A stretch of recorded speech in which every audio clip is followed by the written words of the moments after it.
Namaste. And welcome, dear friends. This is the beginning of the fourth chapter of the Bhagavad Gita, and we are meeting today after a brief pause of 2 months. It feels heartwarming to come together once again in this shared space of reflection, learning, and inner growth. Every return to the Gita, in fact, is in its own way a homecoming. And what better way to begin this season, the Chaturmas, today on the Ekadashi? As we enter the fourth chapter, we encounter a profound question that every seeker must eventually ask. What is it that truly liberates us? Is it knowledge or is it action? Through these opening verses, the Gita reveals that the two are not separate. While knowledge illumines our action, and actions performed with wisdom, surrender, and right understanding become a path to freedom. We're deeply grateful to have Dr. Bijlani with us once again, who will guide us through these profound teachings. And, dear seekers, with gratitude in our hearts, let us begin. So, Thank you, Richa. Uh, the questions posed in the title, in a way, you've already answered.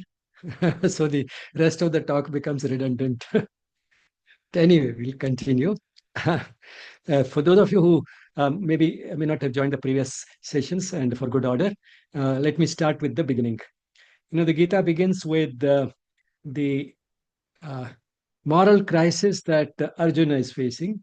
Arjuna, is a person who is very well versed in the taboos and mores and customs of the era, and a very learned person.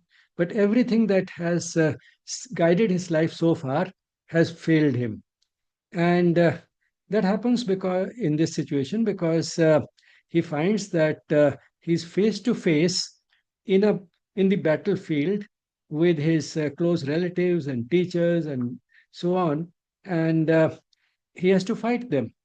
He has to fight them because some injustice has been done to him and his brothers, and all other options have been exhausted, and there is no other option left except to have a war, to fight in the battlefield.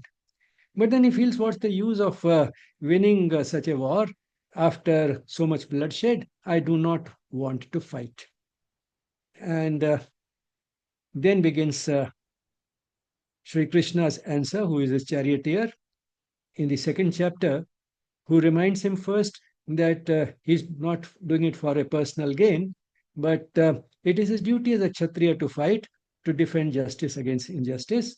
And that might have been enough, but Sri Krishna uses the opportunity to go deeper and drops some hints about how this action can be performed with a different attitude, telling him that you should not be attached to the outcome of the action, perform all actions in the yogic poise without saying in detail what that yogic poise is, but it's assumed that not having an attachment to the outcome is a part of that yogic poise, and that if you do that, it's just because you have given up the attachment to the outcome doesn't mean that the work will be done in an indifferent manner. In fact, you'll find that you'll have perfection in action. You'll have karmasu kaushalam through yoga, perfection in action. Now, so Sri Krishna is not just telling him that as a Kshatriya it is his duty to fight, which might have been enough for an ordinary person, but here he realizes the potential of the student and therefore wants to take him deeper. And at some point, he says that, well, action is important, but at the same time, it becomes better, it becomes yogic when it is enlightened by knowledge. So, knowledge is important. Now, in the third chapter, since Arjun is still not convinced, he misinterprets it and says that if knowledge is superior to action, then why should I fight? Why are you asking me to fight? Now, that gives the teacher an opportunity to go still deeper into the importance of action and tells him that even I act without revealing who that I is. Krishna doesn't reveal who he is, but Arjun respects him, and therefore he will probably be impressed by the fact that even I have not given up action, although I need not. That again raises curiosity. Why? What is the type of action Sri Krishna is doing, and apart from driving the chariot, and why that is important, and why he has to set the right example for everybody, and that's why he's doing it, and so on and so forth. But then he doesn't dwell too much on himself, Sri Krishna. Instead, what he does is he tells him some of the things which are related to action, how action can be enlightened by knowledge, and how that helps us in performing the action with great equanimity. And while in the second chapter he had been told to renounce the outcome, be not attached to the outcome because you are not entitled to that. You are entitled only to the action. In the third chapter, he tells him that you are not even entitled to the doership. That is, do not consider yourself to be the doer of the action. You are not doing it. It is the modes of nature that are doing it through you. So you are only a channel, and therefore do not feel that you are the doer of the action. So he takes him deeper. Now, then begins this chapter which we are starting today, that is the fourth chapter. And if one were to sum up, one might say that while in the third chapter Arjuna is told by Sri Krishna that uh, action should be enlightened by knowledge. Here the emphasis is on knowledge itself, that how knowledge, when it enlightens action, becomes a path to liberation. So the emphasis is a little more on knowledge. So, like a good teacher, Sri Krishna is taking him step by step from action to knowledge, and then the fusion of the two, and why that is better than acting like an ordinary person. But at the same time, all the time reminding him that you are being given all this deeper knowledge because you are capable of receiving it. But if, as he tells him in the third chapter, and he's again repeating that in the fourth chapter to some extent, that if you find that some people are quite in living a quite a life which is contented without getting into this deeper knowledge, do not disturb their balance. So let them go on doing what they are doing with sincerity and dedication, even if they consider that they are the doers, even if they are attached to the outcome, let them go on doing it. At least that action will be better than inaction. So with that, let me now go to the PowerPoint.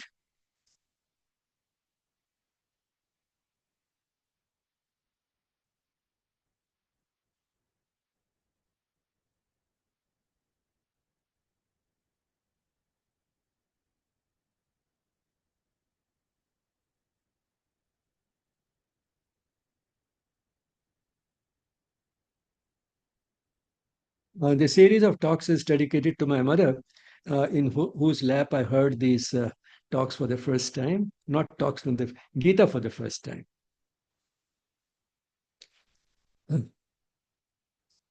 Now, here is a recap.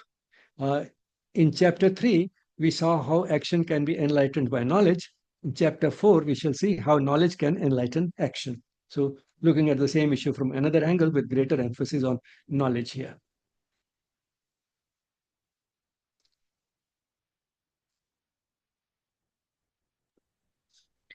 श्रीभगवानुवाच इमं विवस्वते योगं प्रोक्तवानहमव्ययम् विवस्वान्मनवे प्राह मनोरिक्ष्वाकवे ब्रवीत् एवं परम्परा प्राप्तम् इमं राजर्षयो विदुः सकाले नेह महता योगनष्टः परन्तप स एवायं मया तेद्य योगः प्रोक्तः पुरातनः भक्तोऽसि मे सखा चेति रहस्यं रोतदुत्तमम्.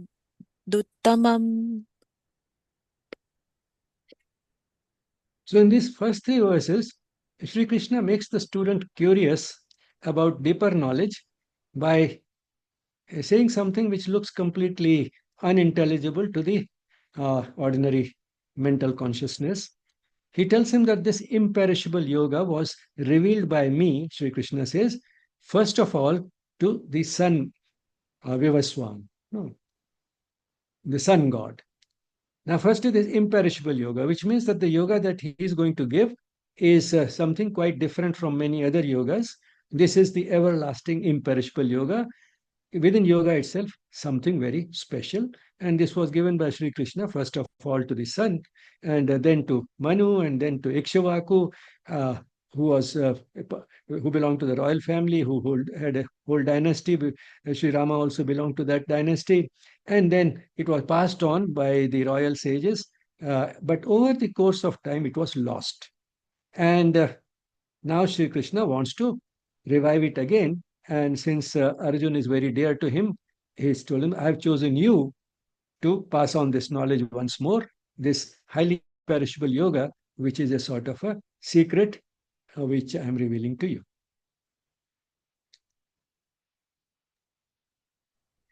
Arjun Uvacha अपरं भवतो जन्म परं जन्म विवस्वतः कथमेतद्विजानीयां त्वमादौ प्रोक्तवानिति.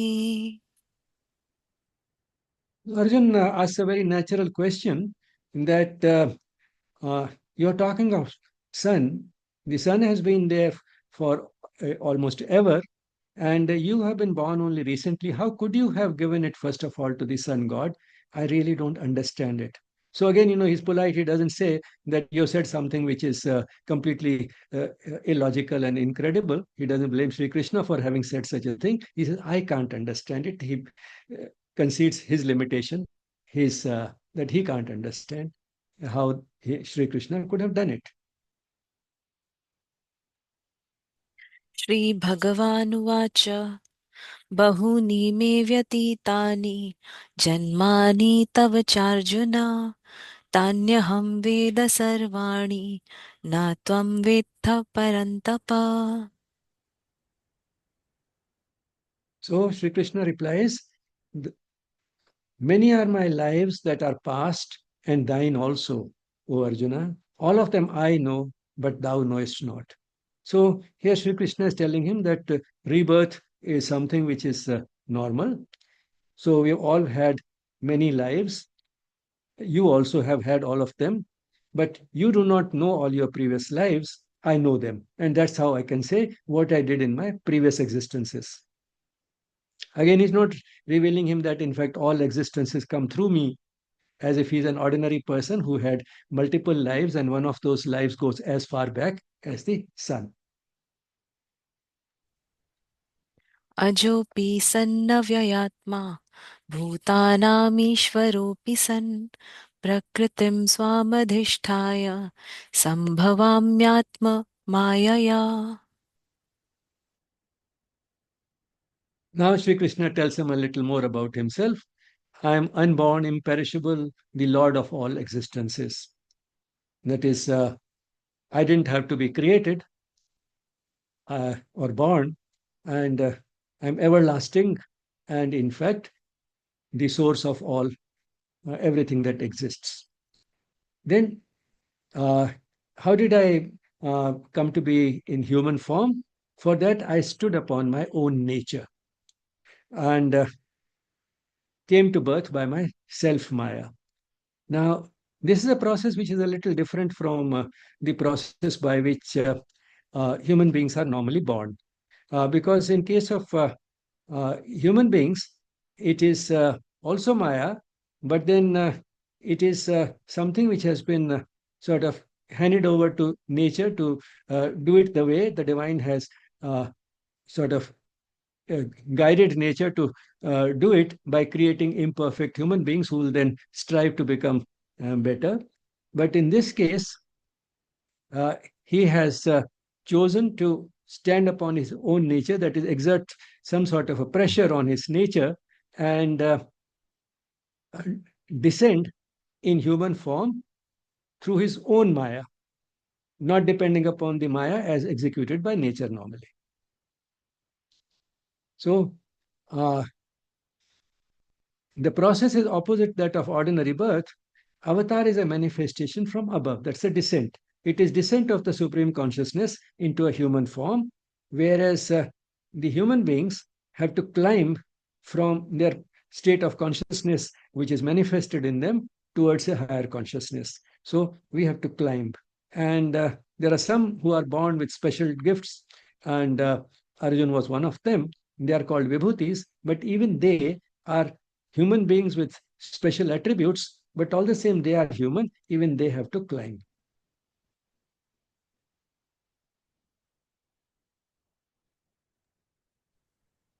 यदा यदा हि धर्मस्य ग्लानिर्भवति Bharat अभ्युत्थानमधर्मस्य तदात्मानं सृजाम्यहम्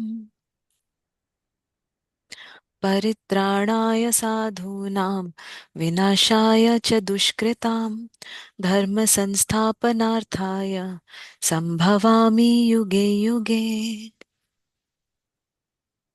These are amongst the most widely quoted verses of the Gita, the purpose of avatarhood. And the purpose given in these verses apparently is that whenever there is a decline in righteousness, decline in dharma, decline in the people following the sense of right and wrong in their actions, when it reaches a certain low point, the lowest point possible, then then the divine uh, appears himself on earth to restore dharma, that is, restore righteousness, and that is the main purpose of avatarhood. And also to destroy those who are evil, that is, to kill them. Sri Aurobindo says that, well, that is the apparent purpose of avatarhood, but in fact, there is a deeper purpose, because if that is all that had to be done, then to restore uh, righteousness, the divine could have just sent some spiritual teachers or religious leaders and so on. And if it was the evil forces that had to be destroyed, he could have sent a very powerful warrior. He didn't have to descend himself. The real purpose of avatar goes deeper than that, and the true purpose of the avatar, along with these associated things which the avatar ends up doing during its human life on earth, is to take humanity to the next level of consciousness by providing an example, by showing that even in human form, with all your limitations, how far you can go and what is the type of life you can live. So it is to present that sort of an example, set high standards which go beyond those of the previous avatar, and take the humanity to the next level of evolution, take the human consciousness to the next level. Here's a direct quote from Sri Aurobindo's essays on the Gita. It, that is the avatar, is the manifestation from above of that which we have to develop from below. So the avatar is already that which we have to develop. The avatar has descended to become human, but a model human which we have to become by climbing from where we are. But all the same, in human form, the avatar also puts on the limitations of human beings, not only in form, but also often in behavior. For example, if Sita is lost, then Sri Rama also starts crying as if he doesn't know where Sita is. So he puts on those limitations. But all the same, at the appropriate moment when it becomes necessary, then he also reveals that he's not ordinary, and makes use of those special uh, powers, the special consciousness to reveal himself.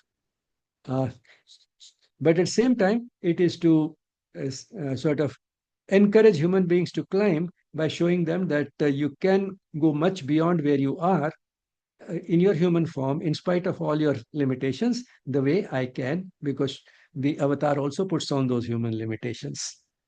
So it is the descent of God into that divine birth of the human being into which we mortal creatures must climb. It is the attracting divine example given by God to man in the very type and form and perfected model of our human existence. So, in a way, you can see in this that the avatar is fulfilling all the three purposes of a guru. Sri Aurobindo says in the Synthesis of Yoga that a guru has basically three functions: the word, example, and influence. The word of the Guru, or Sri Krishna in this case, is available in the Gita. But then Sri Aurobindo says that more example than the word is the example. So Sri Krishna is setting the example by through his life that he is living as a in human form on this earth. And even more important than example is the influence. Influence is a subtle presence which sets up those subtle vibrations in the atmosphere which create the right environment for growth of consciousness. To encourage those who are receptive to it to develop a strong aspiration for moving towards the divine. So it is the for those who are so sort of receptive to the divine influence to feel a profound sense of peace in the presence of that guru. Now these are all functions of a guru which are because of the guru's presence. Just the mere presence does it through this subtle influence. And for that, the physical presence of the guru is not essential. And that's why Sri Aurobindo says that we need not have a living guru who is physically present on earth. Uh, the word is available through the teachings, the example is available through the life the guru has lived, and the influence outlasts the physical presence of the guru on earth. How long does it outlast?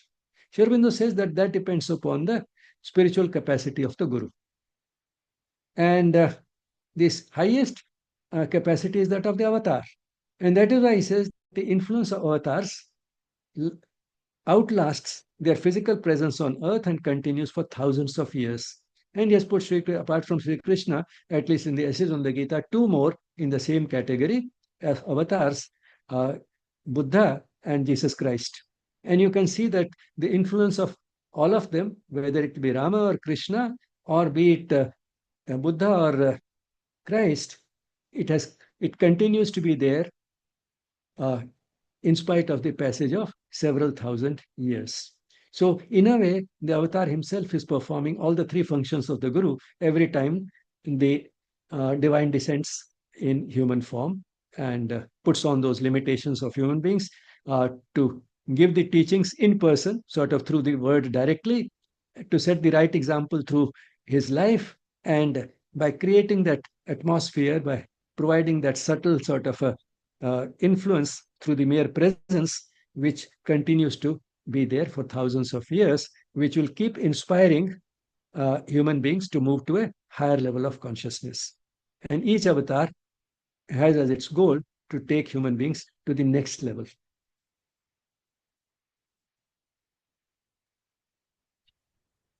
जन्म कर्म च मे दिव्यम् एवं यो वेत्ति तत्त्वतः त्यक्त्वा देहं पुनर्जन्म नैति मामेति सोऽर्जुन वीतरागभयक्रोधा मन्मया मामुपाश्रिताः बहवो ज्ञानतपसा पूता मद्भावमागताः.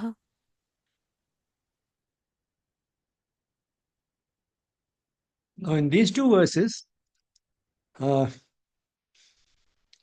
Sri Krishna is giving him in a very condensed form some deep knowledge, which we might say uh, facilitates union with the divine, which is the ultimate goal of yoga. And telling him that if you know my birth and my work in the right principles, that is what the process and purpose of avatarhood is about, then that person does not come to rebirth, that is not reborn as a human being on this earth, but comes straight to me. That is sort of an incentive that you get liberated from the cycle of birth and death. But before being liberated from life and death, the person is delivered from some of these things which disturb our mental peace, likes and dislikes, fear and anger.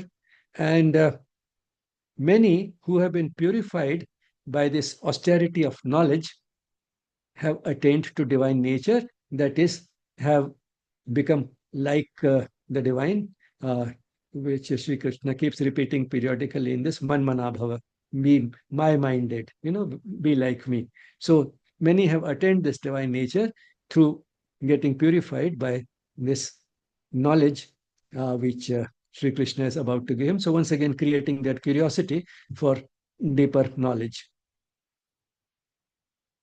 And then, there's an interlude in the verses 11 to 13 about those who are relatively ordinary, do not have the same potential as Arjun, whose balance, as Sri Krishna told him even in the third chapter, not to disturb.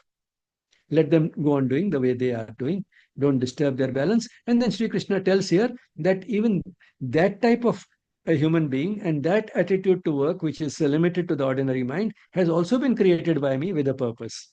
Because otherwise, there will be no scope for evolution on Earth, and that is what human birth on uh, this planet is about evolving beyond the level where we are. That is the game that the divine is playing with all of us. So that is a part of his Leela, and we have to participate in that and enjoy the game. ये यथा मां प्रपद्यन्ते तांस्तथैव भजाम्यहम् मम वर्त्मानुवर्तन्ते मनुष्याः पार्थ सर्वशः.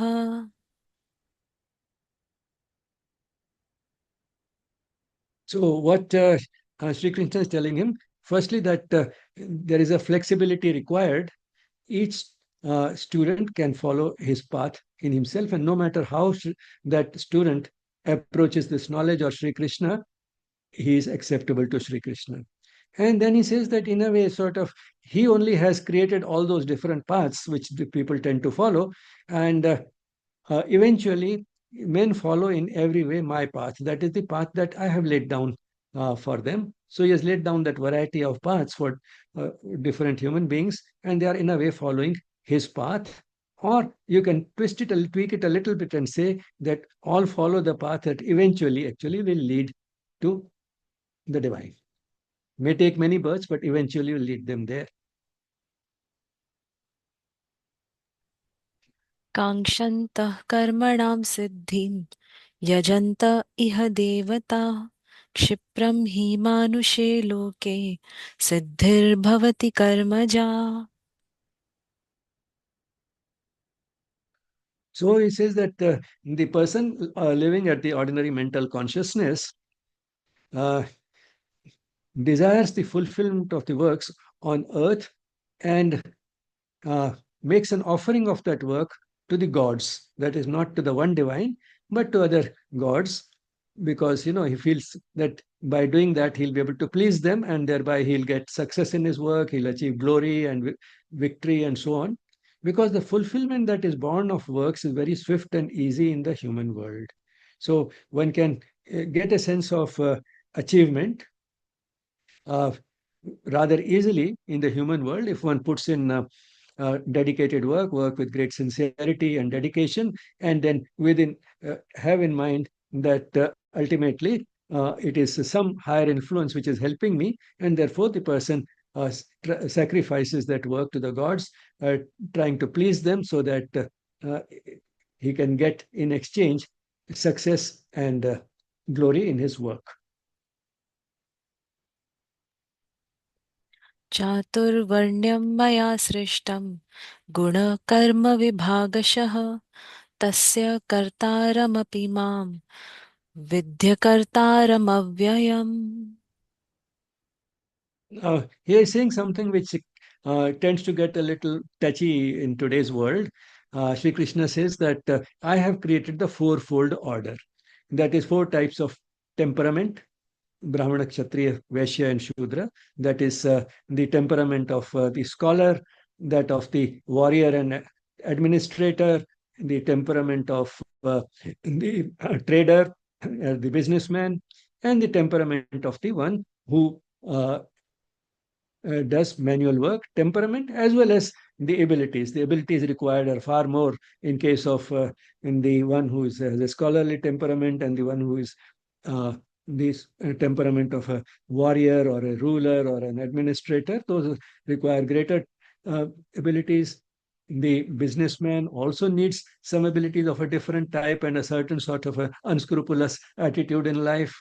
And it is the uh, manual worker who can afford to be somewhat lazy and ignorant and bewildered, and that is sort of the now this uh, this is because there all types of people are necessary in every community, and that's why he says that he has created this.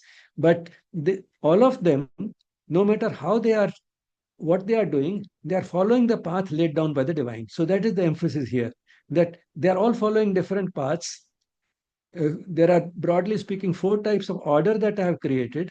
So all these four categories may be following different paths, and within them, each individual is following a different path, but all these paths have been laid down by me. And the different types of temperament and all that have been created by me.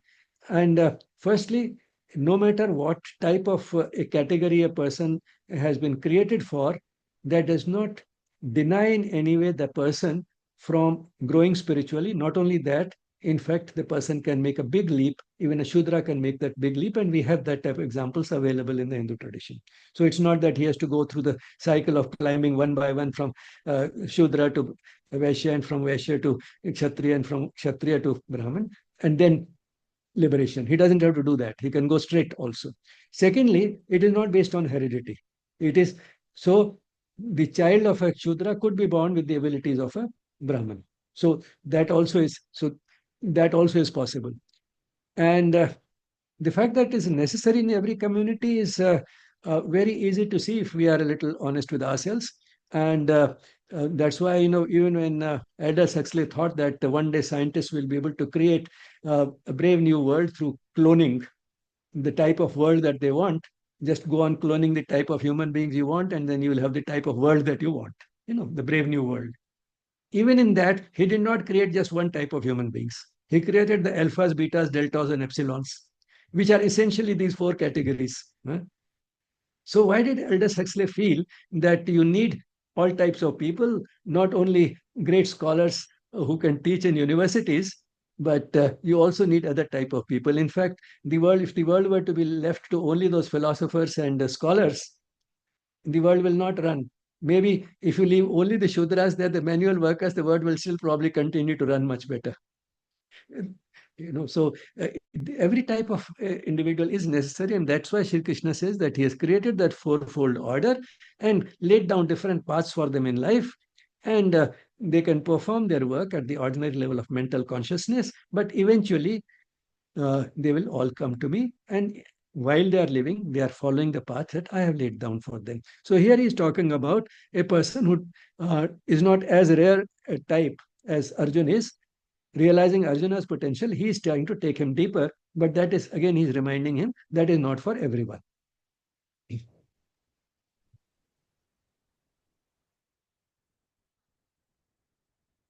So now he goes deeper in the next two verses. So these 11 to 13 were about the multiple paths that are available to the individual, and depending upon his temperament, there's flexibility available in what type of path he'll take. But all these paths have been created by the divine. He can get his fulfillment through works, and the different paths correspond, broadly speaking, to the fourfold order that has been created. Now, the divine worker.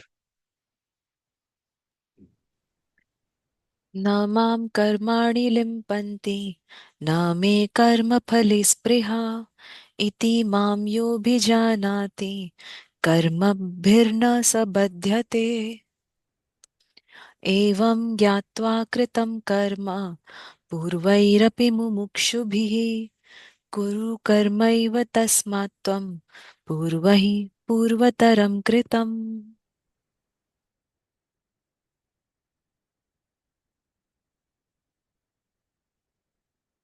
So, Shri Krishna, like an ideal teacher or guru, uh, is leading from the front, setting the right example, and telling Arjun how he himself works. And he says that is how the work has been done by many in the past who have sought liberation and actually reached that goal of liberation. So you also work in the same way. And what is it that he tells about how Sri Krishna himself works? He says, I work in such a way that the works do not affect me. They do not stick to me. They do not cling to me. Uh, that is, I am not attached to the work while working, not attached even to the work. Namam karmani limpanti. Those karmas don't stick to me. Uh, no desire for fruit. Name karma phale spriha.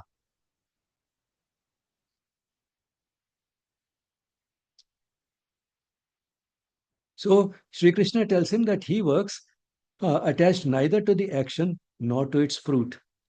And tells him that it is not that only Sri Krishna himself can work like that.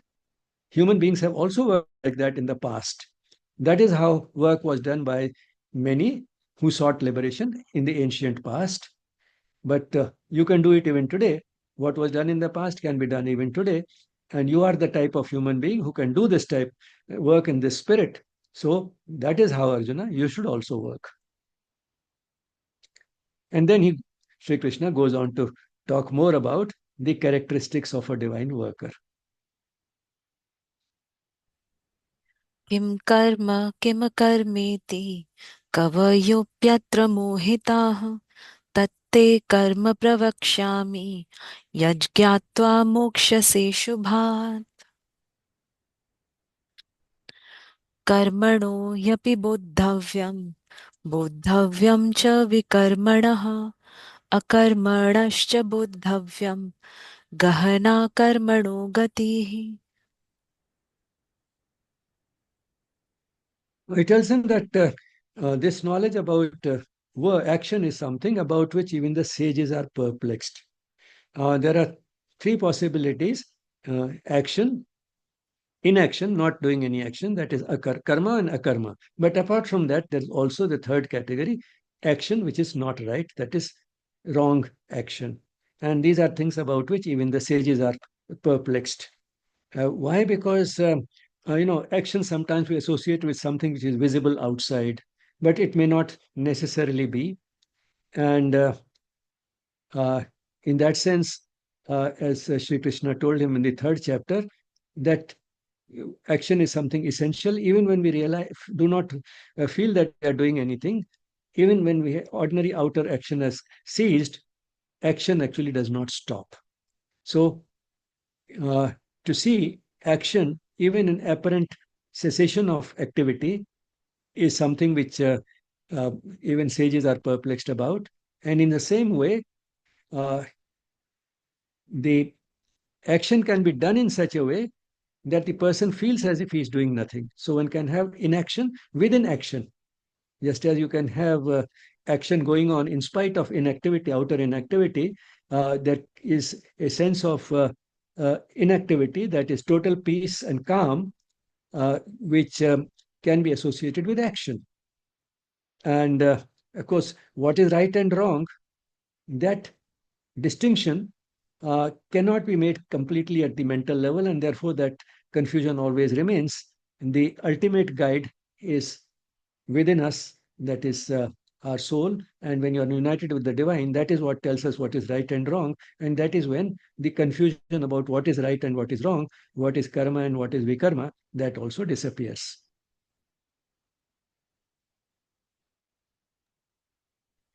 कर्मण्यकर्म यः पश्येद् अकर्मणि च कर्म यः स बुद्धिमान् मनुष्येषु स युक्तः कृत्स्नकर्मकृत्. So a yogi can see action, can see in action, can see inaction, because he's not having the type of disturbances in his mind which are normally associated with work. He's in a state of perfect calm, and he's uh, acting through the body as an instrument, as an unobstructed channel of the divine. And at the same time, in cessation of work, he can see action. That is, action can still go on when apparently there's a cessation of work. And this, of course, should not be interpreted that, well, I'm doing some work, although you can't see what I'm doing.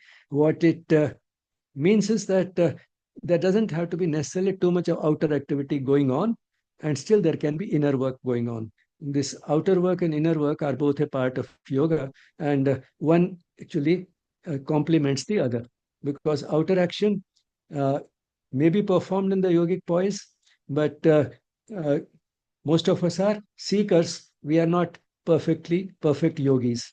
And while we are seekers, we find that the outer action that we perform, that still continues to have many of the imperfections which are associated with the mental consciousness. But uh, all the same, we are not satisfied with it, The fact that we are not satisfied with it is something that is revealed to us when we sit down and introspect.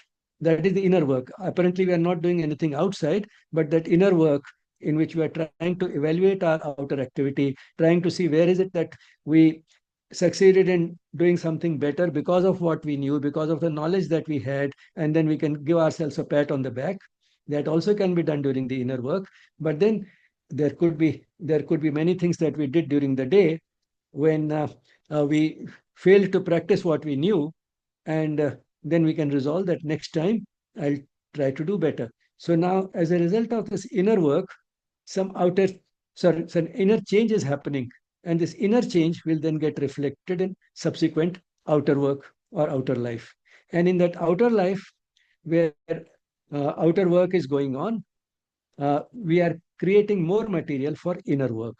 So outer work creates the material for inner work, and inner work keeps making the outer work better through this process of introspection. And Sri Krishna says that he himself, or those who work in this yogic poise, are many-sided universal workers, which means one more attachment that they lose is that of preference for one or the other type of work. They tend to be many-sided. That is, they do what they think they're expected to do, whatever is the karma that the divine expects of them, without having any likes and dislikes, without having any preferences. So there are many types of attachments to be given up: attachment to the outcome, attachment to the doership, attachment to the work itself, and attachment to the preference for work. These are all things which Sri Krishna is bringing out in this chapter. Four major attachments to work, attachments related to work, which should be given up for the work to be done in the yogic poise.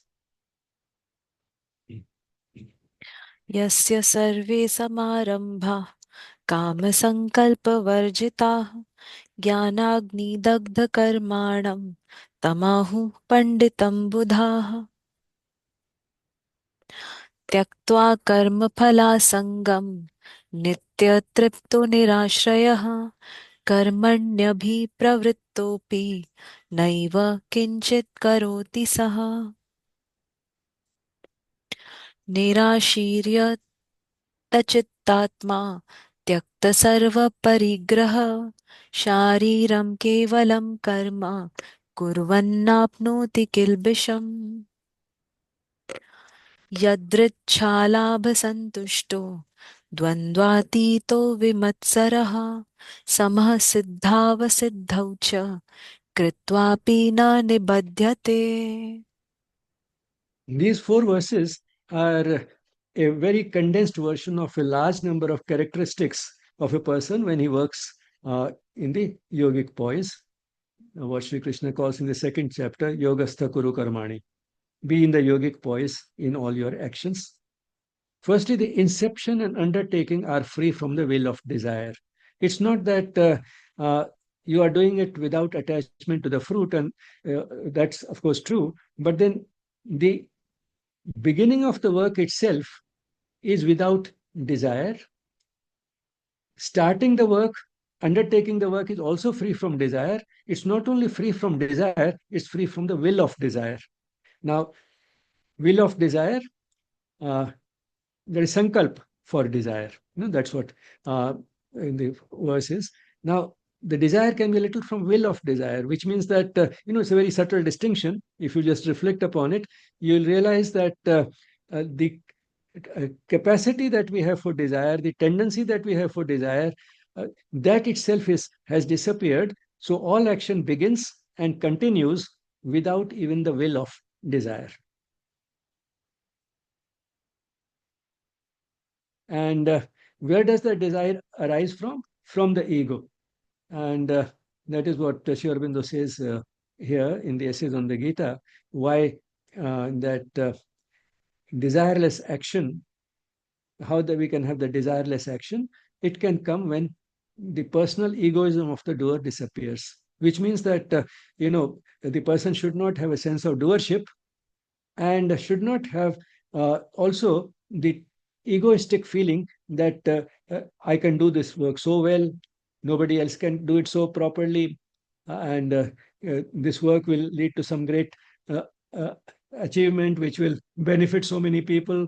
And so indirectly, I'll be the one who led to that achievement which benefited so many people. Now, these are may look like not personal desires, but same time, there is that egoism behind them.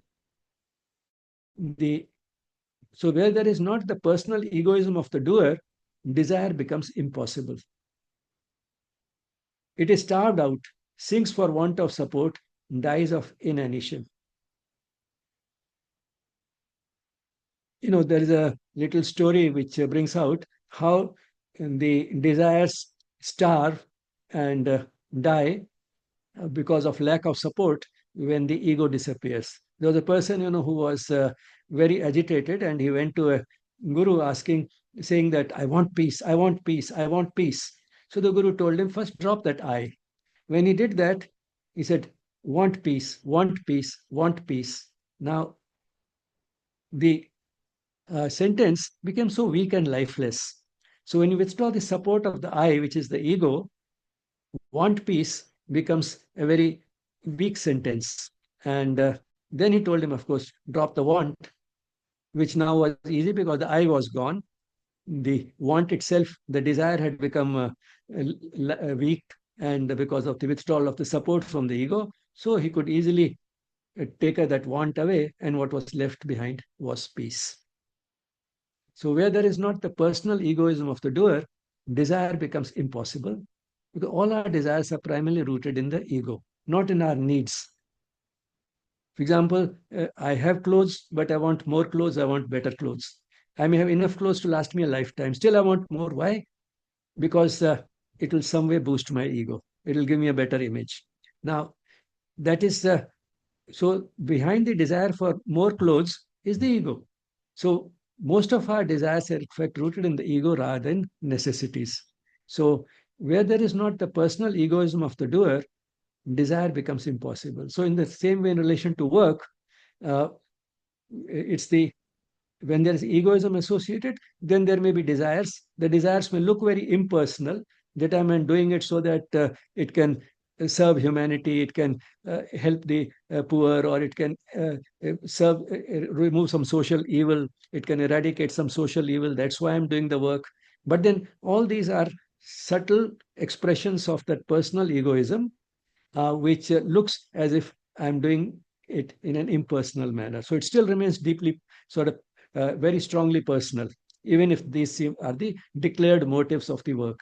And therefore, the desire for uh, fulfilling that goal, I want to eradicate this evil. So I want to see that has that evil actually been eradicated. So the desire is there. The desire is eradication of the evil for which I am working, but the desire is there, and therefore I'll have a tendency to evaluate my work.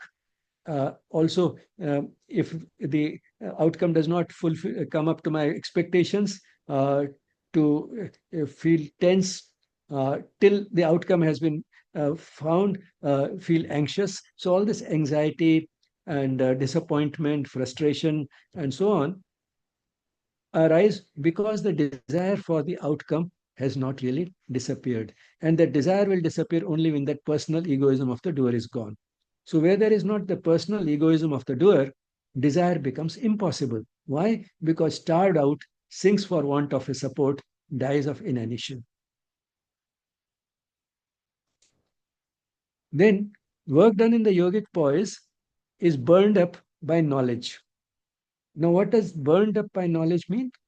What it means is that the residual effects of work, which make us feel that, well, this is what work is about, are all burnt up. What are the residual effects? All the anxiety, stress associated with the work, uh, uh, thoughts about whether it was good or evil, uh, what is the outcome. Now, these are all things which are associated with the work. Once you have total knowledge, which is required for doing the work in the yogic poise, all these are burnt up, which means it leaves the mind perfectly pure, stainless, uh, unstained, clean, without any residue of the work done. So all the residual effects are gone. That is what is meant by burnt up by knowledge. So all the residual effects of work which precede the work, continue during the work, and then continue after the work is over, all these uh, all these secondary sort of effects of the work on the mind, they all disappear through that profound knowledge, through the total knowledge. So, in that sense, at the end of the work, the person's heart is completely calm and at peace without any residual effects of the work. That's what it means. And the person has no attachment to the outcome. He is ever satisfied and is not dependent upon the outcome for his happiness. Hmm? नित्य तृप्तो निराश्रय नित्य तृप्तो always satisfied निराश्रय वो आश्रित नहीं है dependent नहीं है on anything. And when a person works in that, he internally feels as if he's doing nothing even while engaged in work. So that is inaction within the action. That comes when one works in the yogic poise.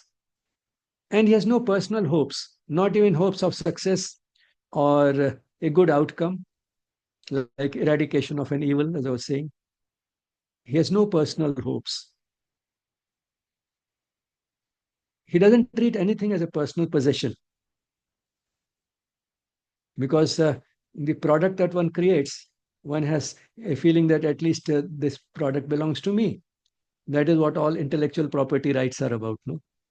But the person has no feeling of a personal possession. Uh, Heart and self are under perfect control. Means his little self, his ordinary self, the ego self, and the heart, that is his mind, his feelings, are under perfect control.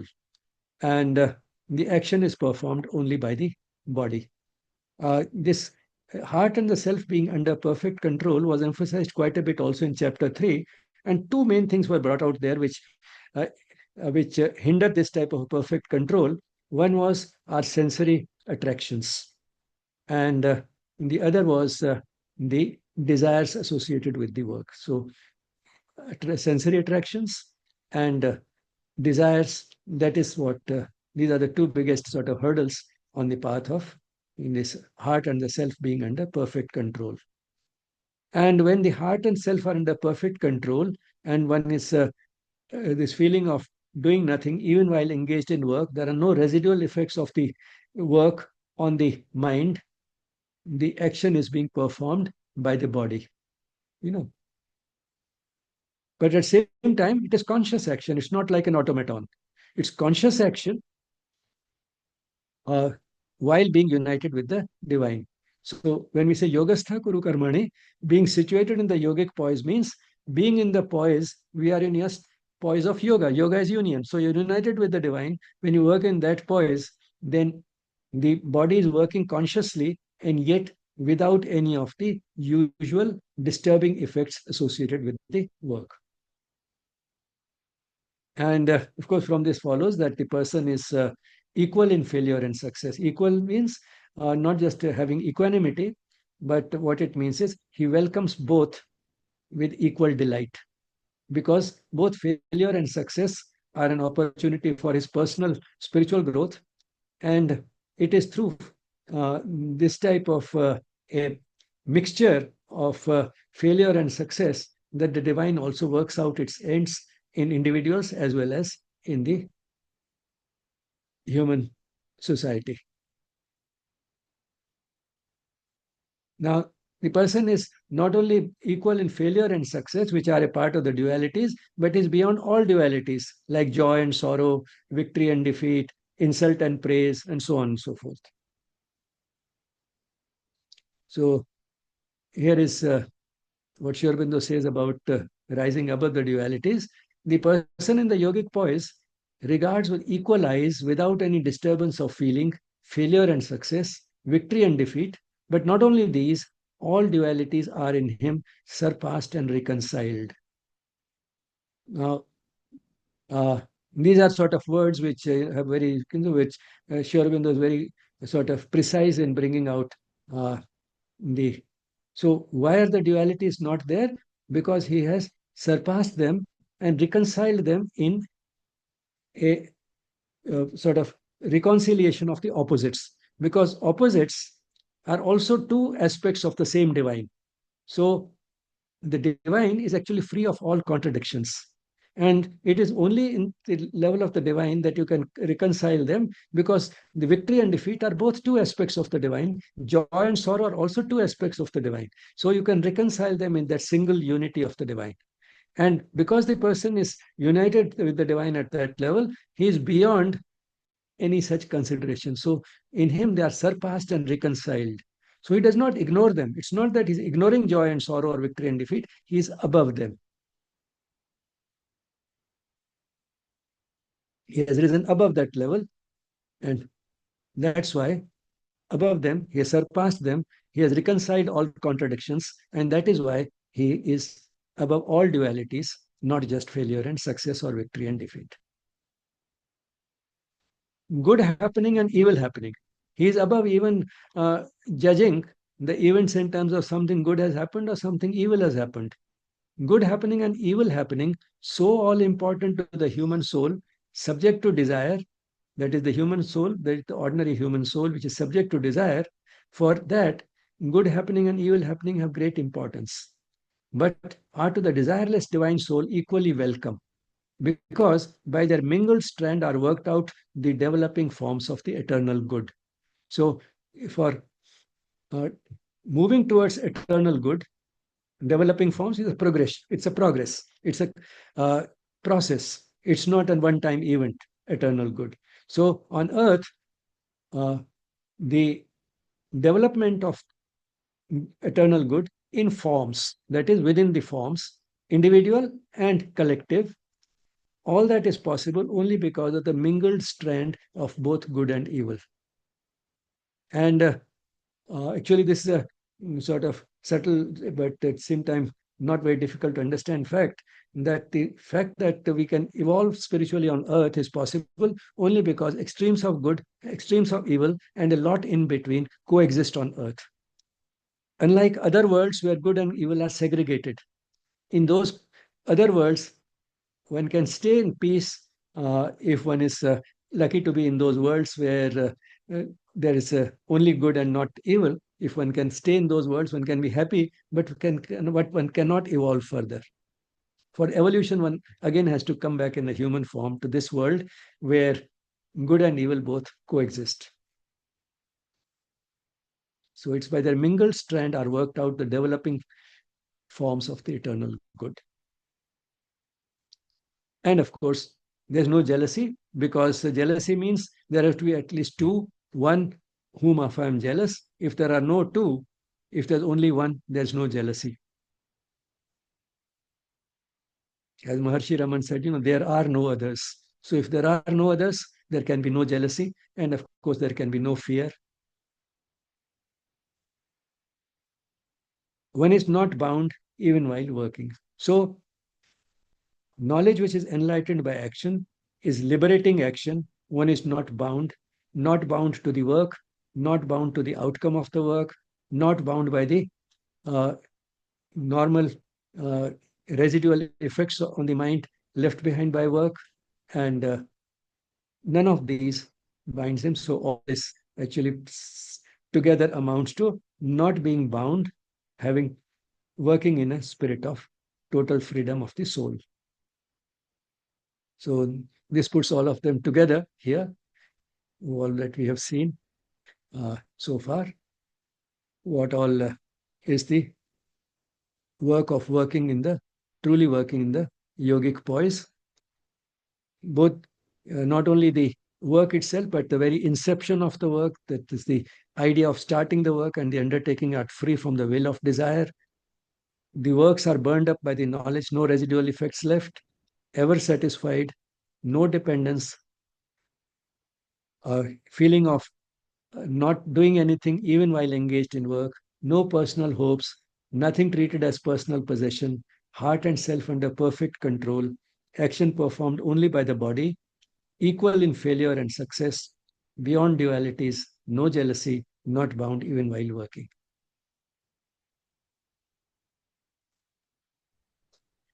गतसङ्गस्य मुक्तस्य ज्ञानावस्थितचेतसः यज्ञायाचरतः कर्म समग्रं प्रविलीयते.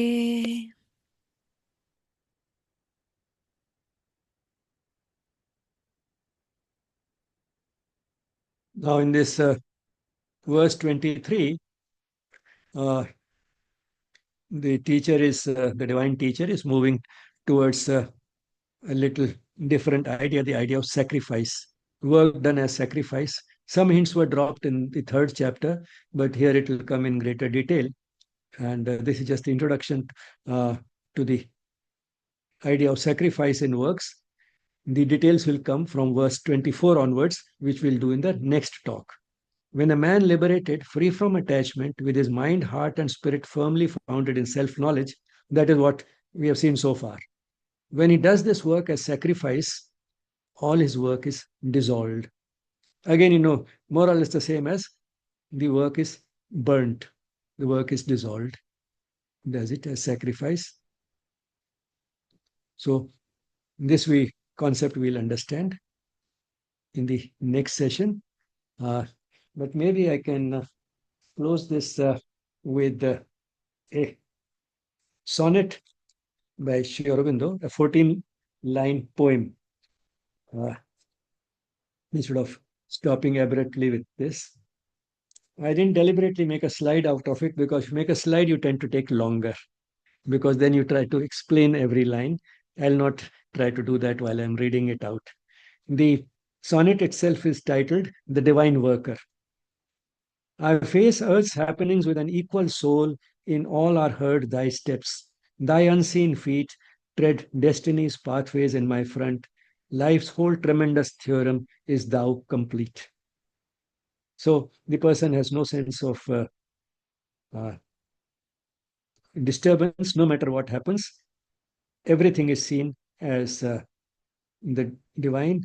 In everything is are seen in the footsteps of the divine.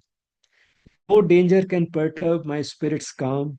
My acts are thine. I do thy works and pass. Failure is cradled on thy deathless arm. Victory is thy passage, mirrored in fortune's glass. So, equality in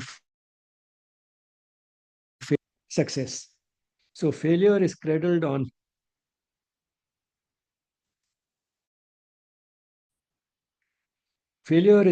on thy deathless arm. Victory is thy passage, mirrored in fortune's glass. Fortune is a glass victory, seen in it as an image of thy passage. So that's what it means. In this rude combat with the fate of man, thy smile within my heart makes all my strength. Thy force in me labors at its grandiose plan.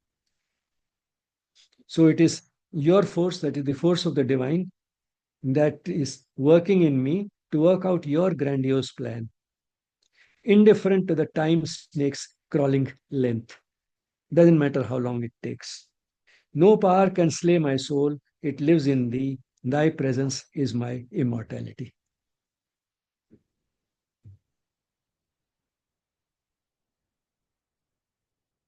Uh, in the series of the Gita, which we are trying to do chapter by chapter, is available uh, in a playlist, the Gita, chapter by chapter, on the Yes Spirituality YouTube channel.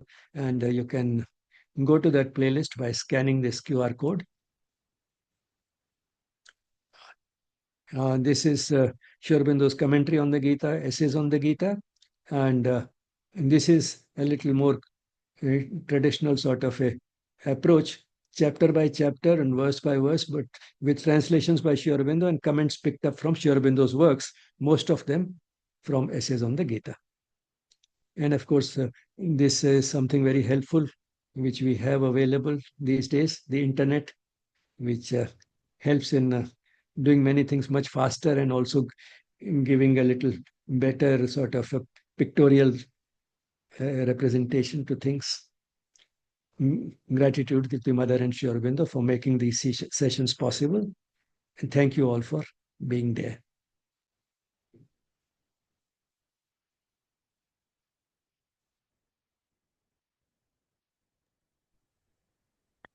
Thank you, sir, for once again simplifying all these verses before us and reaffirming the essence of Gita, equanimity that we learned in the second adhyaya, samatvam yoga muchyate. That was again reaffirmed here.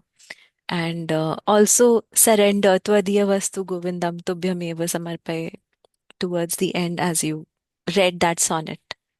So very beautiful listening to you as always. Participants, if you have any reflections or questions that you might like to share with us, you may now do so, please.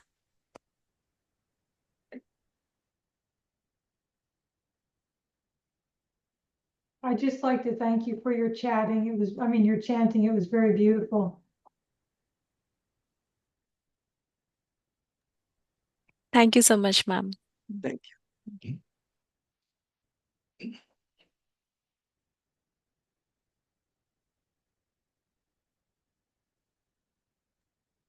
So as you can see, we have beautiful comments in the chat box. Participants, we have a playlist exclusively dedicated to all our previous Gita sessions. You can refer to the QR code that Sir had said. And the recording for this session also will be uploaded on our Yes Spirituality channel very soon. If there are no more questions or reflections, we can end today's session with a moment of peaceful silence, wishing everyone a happy Ekadashi and lots of love.